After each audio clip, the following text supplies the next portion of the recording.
Los títulos cosechados fueron muchos, pero sin duda la época más brillante fue de 1982 a 1990,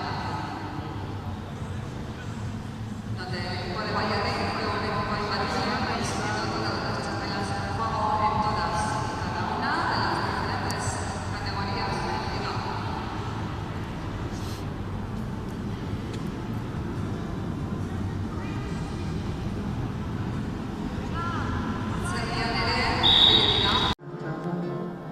Hamazazpietan biogratura izan da hainbat ekaitz gaixota ikara.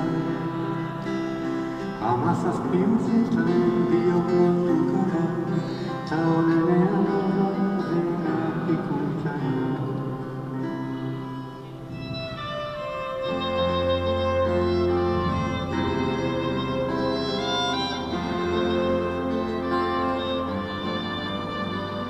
Bezperako gauean mundutik kanpora, zenbat maitaturia eta zenbat denbora, musu bero eztiak eta arnazgora, etengabe datozkit gaur ere gogora. Musu bero eztiak eta arnazgora, zure azken mezua hura izan da.